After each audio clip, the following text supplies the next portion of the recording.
안녕하세요. 작심입니다. 육아하면서 유튜브를 하려니 쉽지가 않습니다. 그 사이 시장 상황이 급변했죠. 금리가 상당히 오른 탓에 당분간 임대료를 받기 위한 투자를 하긴 쉽지 않아 보이고요. 저를 포함해 상가나 오피스텔이 있으신 분들은 버텨야 하는 시점입니다. 버티는 자가 승자라고 하니 한번 믿어보려고요. 거북섬이 해양 레저 관광 복합 도시잖아요. 주거와 상업시설, 그리고 관광 레저 시설이 혼재하는 그런 곳이거든요. 거북섬 내 주민들도 중요하지만 장기적으로 주변 사람들이 많이 방문해야 더 활기를 띨 수 있는 곳이 거북섬이라고 생각합니다.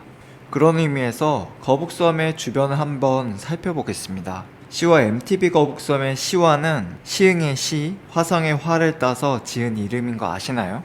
시와호가 시흥, 그리고 화성과 만나고 있기 때문입니다. 엄밀히 말하면 화성 서남부 지역과 말이죠. 갑자기 시완이 화성 서남부 이야기를 왜 하냐면요. 화성 서남부 지역이 발전해야 거북섬도 산다는 이야기도 하고 싶고요.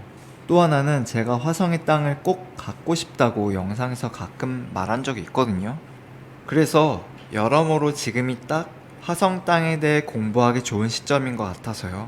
제가 정리한 화성의 이야기를 3가지 키워드를 가지고 전해드릴까 합니다.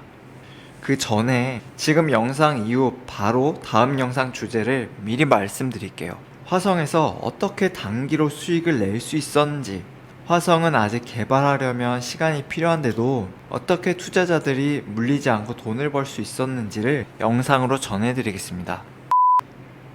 2022년 2월 토지건물정보업체 밸류맵이 2021년도 국토교통부 실거래 자료를 분석한 결과 시군구 중 토지거래 규모가 가장 큰 지역이 화성시랍니다. 총 4조 1천억 원이 넘었다고 해요.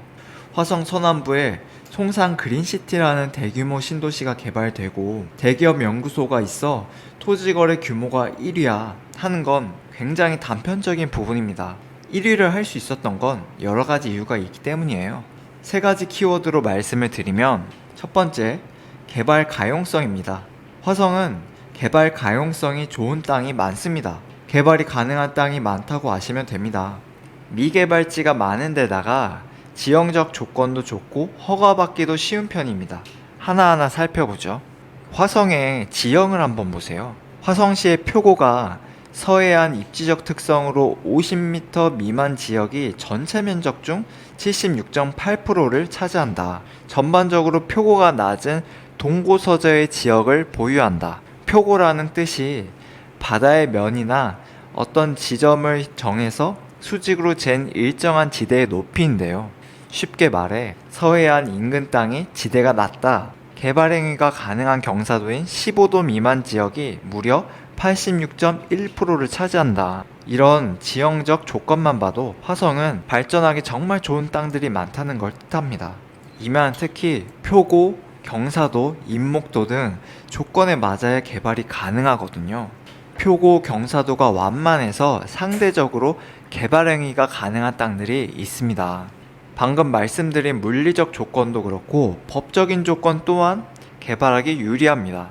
기본적으로 수도권 정비계획법상 화성은 성장관리권역입니다. 성장관리권역의 뜻이 본 법에 따라 인구와 산업을 계획적으로 유치하고 산업의 입지와 도시의 개발을 적정하게 관리할 필요가 있는 지역이라는 겁니다. 쉽게 말해 서울이 과밀억제권역인데요. 성장관리권역이 아니라서 공장 인허가 기준이 굉장히 까다롭습니다. 또 인구가 늘어나는 걸 유발하는 학교, 공공청사, 연구시설들도 마찬가지로 제한이 됩니다. 화성은 성장관리권역이라 적정한 선에서 공장이나 인구 유발시설의 인허가가 쉽습니다. 그래서 공장 이전이 굉장히 많습니다. 아까 2021년 토지거래 규모가 가장 컸던 곳이 화성이라고 했죠. 2021년 토지 관심도 데이터에 따르면 평택, 안성이 뒤를 따라오고 있어요. 사실 2020년 토지 검색과 실거래가 확인을 가장 많이 한 것도 화성, 평택, 안성 순이었습니다. 이 지역들은 모두 성장관리권역에 있습니다. 과밀해서 성장관리권역으로 기업이 이전했을 때 관련 법에 따라 세제 혜택도 받을 수 있다는군요. 법인세나 취득세, 재산세 등 면제 혜택 말이죠. 또 과밀억제권역에선 건물 지을 때 과밀 부담금이란 세금을 걷습니다. 그러니 성장관리권역의 기업 유치가 용이하겠죠? 화성은 비도시 지역의 비율이 굉장히 높아서 개발하기 정말 좋은 곳입니다. 2017년도 기준이지만 비도시 지역 비율이 59.28%였습니다. 비도시 지역은 용도 지역상 도시 지역이 아닌 곳이죠. 주거, 상업, 공업, 녹지 지역이 아니고요. 관리 지역, 농림 지역을 비도시 지역이라고 해요. 특히 관리 지역의 비중이 높다는 것은 개발 가용성이 매우 높은 지역이라는 걸 뜻합니다. 화성시에서 발표한 자료에서도 평탄한 지형의 낮은 경사도, 비도시 지역이 59.28%나 되니 화성시의 강점이라 말할 만하죠. 개발 가용성에 대해선 할 말이 많지만 앞으로 영상에서 천천히 이야기하기로 하고요.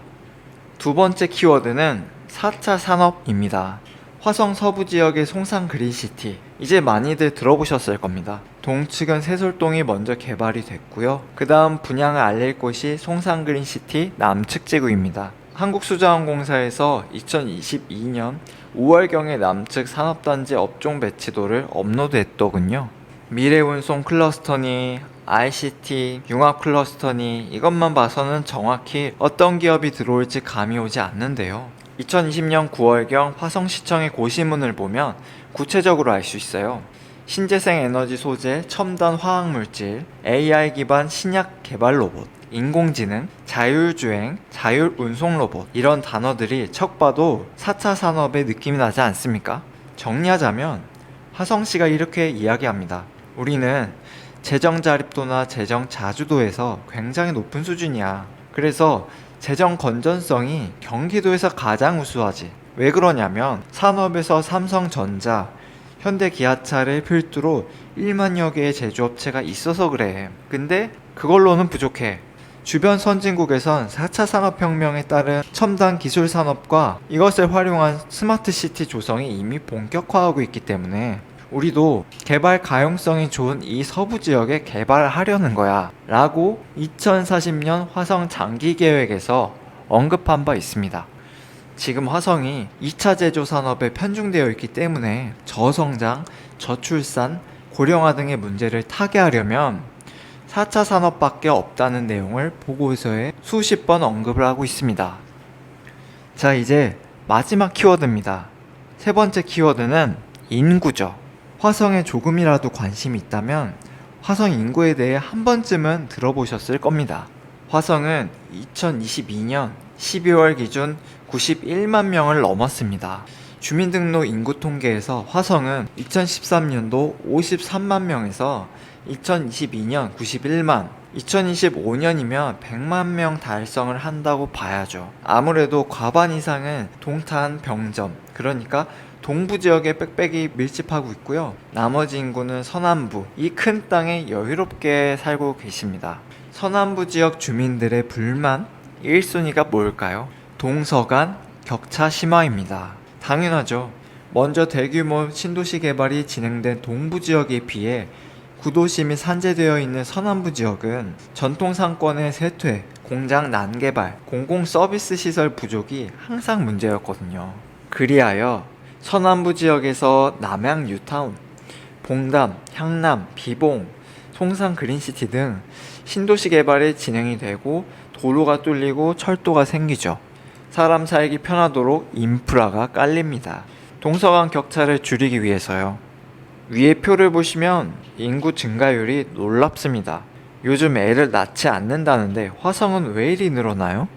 태어나는 인구, 자연적 인구 증가가 아니라 사회적 인구 증가를 말합니다. 일자리가 많고 교통이 좋고 공공 서비스가 잘 갖춘 곳에 사람들이 넘어오기 마련입니다. 화성의 경우 삼성이나 현대기아차 등 대기업이 자리를 잡았고 거기에 4차 산업 기업 유치에 힘을 쓰고 있습니다. 그러니 지금도 젊은 도시, 30대가 많은 도시, 인구 소멸 걱정 없는 도시 1위로 손꼽히고 있습니다. 그리고 화성시는 기하급수적으로 늘어나는 인구에 발생하는 문제에 대해서도 대응 중에 있습니다. 화성의 사회적 인구 상승은 다른 도시의 인구 감소를 뜻합니다. 제가 주기적으로 보는 자료가 있어요. 2020년 국토계획연구단에서 계획안으로 배포한 제5차 국토종합계획 안의 지도입니다.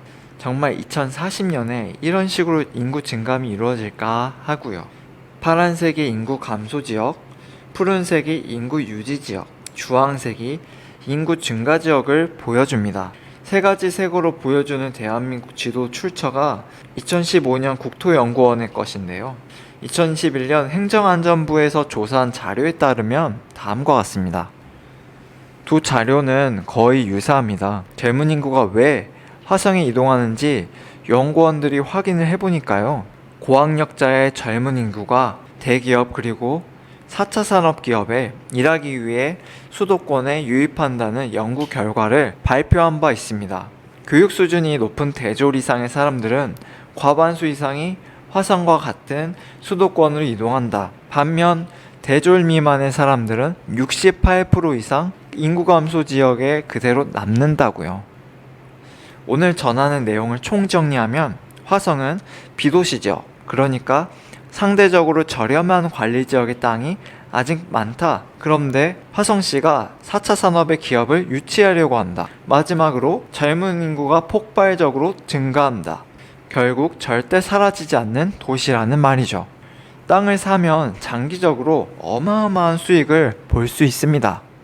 근데 저는 한번 겪어봤잖아요. 경기도 시흥시 거북섬에서 호텔이 생기니 제2외곽 순환도로가 생기니 해도 급격한 금리 인상엔 사업이 더디다는 걸요. 즉 호재만 찾아서 투자를 하기엔 지금처럼 금리 인상에 따른 시장 변화 리스크를 부담해야 할 수 있다는 겁니다. 진짜 토지 투자 잘하는 사람들을 봤더니 호재를 따라가지 않고 단기에 바로 팔아서 수익을 낼 수 있는 땅만 그렇게 찾아내더군요. 그 방법을 제가 이번 겨울에 알게 됐습니다. 이론적으로 정말 어렵지 않더군요. 그 방법은 다음 영상에서 공개하겠습니다. 이렇게 공부하고 영상 만들고 움직이면 미래가치 높은 화성에 제 땅 하나 생기지 않겠습니까? 제가 느낀 경험들을 영상에 계속 남기도록 하겠습니다. 경기 반등은 생각보다 금방 올 것이니까요. 시청해주셔서 감사합니다.